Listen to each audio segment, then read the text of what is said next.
let's get to our Huntington Bank highlights of the game and show you how this one ended up going into the loss column. We saw early on in the game, Idaho was here. They were going to try to get a win today.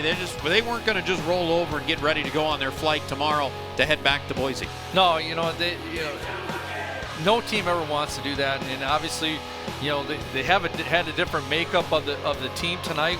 With two players that like to cause a lot of trouble, and maybe it helped them.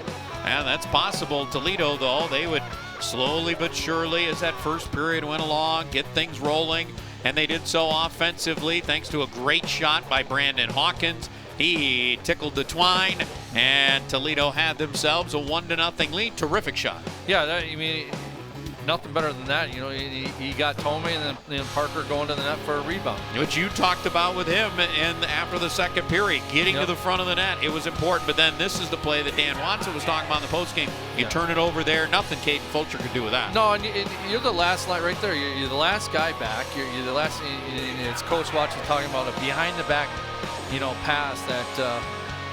Then if TJ scores this, that it might be a different game too. But just after the first period, I didn't see this outcome coming, and then obviously right there where you're giving them too much time. Yep, and a power play goal for Idaho tied the game at 2. Toledo had a couple more opportunities. Well, the game was knotted at 2, but then it would be Idaho who would get the lead. Once we got to the third period, Caden Fulcher ended up with a pretty strong performance. I know he gave up 5, but a couple of those certainly were not his fault today. And we go into the third period, and there's one of his best saves maybe of the season. Yeah, because if he doesn't come up with that save, now it's maybe a different game too, and the same thing right there. Too much time. Too much time was the theme, but Toledo would come back after a great power play where they probably should have scored.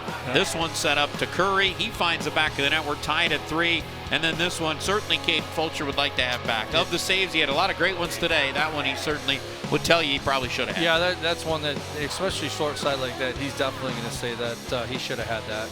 And then the final one after Toledo looked like they might get the game tied up the ice when Idaho, they score again.